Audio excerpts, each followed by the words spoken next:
The United States was at war. Its citizens flooded the recruiting stations to volunteer to defend their country.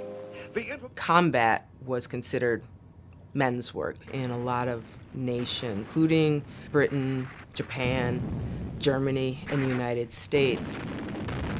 Killing, fighting, shooting was all considered men's jobs.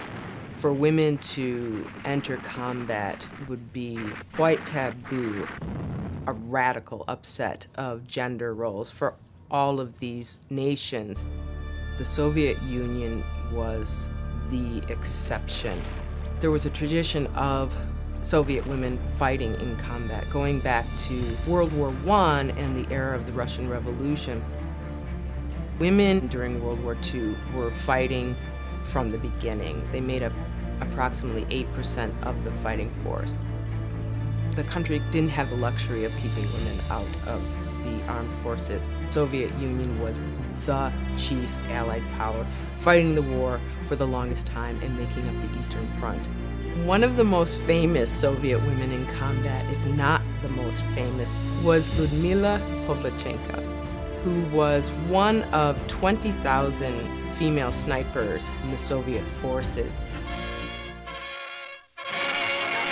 Russia's #1 minute woman. She killed 309 Nazis. She's Lieutenant Pavlichenko, greeted by Ambassador Litvinov in Washington. She was only in combat for 1 year. She was wounded in 1942. And in that 1 year, she's credited with 309 kills, making her the most successful female sniper in known history. The guerrilla sniper has faced death thousands of times, and her motto is, "Dead Germans are harmless." In the United States and Britain, women served often through an auxiliary service. They served as nurses, code breakers, radar operators, drivers, mechanics. Non-combat roles became just as dangerous, just as deadly, took women near the front lines. In Britain, the women's branch of the army played a large role in air defense. They were responsible for manning searchlights, which are huge lights, which made them visible to a degree, made them targets themselves. They were on the front line, they were doing work right alongside men, and one general in particular noted that they lived like men and they died like men.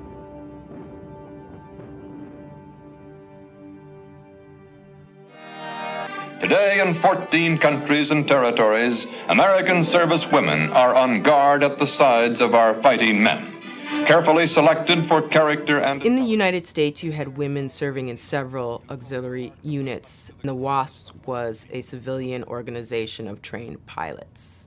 No time to waste. Everywhere they're badly needed for ferrying duty, so that the men, trained and training, can go off to fight, while WASPs help get their ships started on the road overseas. There is a reason for the WASPs. About 1,000 American women served in the WASPs. They were responsible for ferrying aircrafts to different air bases, testing aircrafts, training pilots. So long, ladies. Go to it. Someday you'll be able to sit down in the evening with your husbands, who will probably be flyers, and remind them that during the war, you did your part. Keep them flying, Trivanella. Catherine Sis Bernheim was a member of the WASP. She was already a trained pilot by the time World War II came about. She was among 28 women who were responsible for ferrying aircraft to air bases all over the country. Technically, the WASPs were non-combat, but it's interesting that WASPs referred to themselves as Avenger Girls, which points to their idea of themselves in the fight. She describes that being the most exciting time of her life.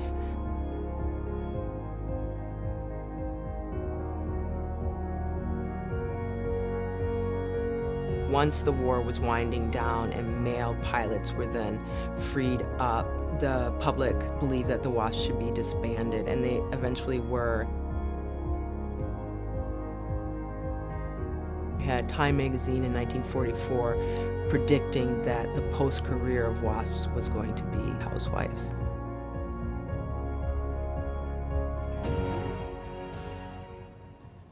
When you're thinking about combat in World War II, another way that you might want to expand the definition is not just to think of state-ordered or sponsored combat, but also people who are acting in resistance to occupying forces, such as the French resistance.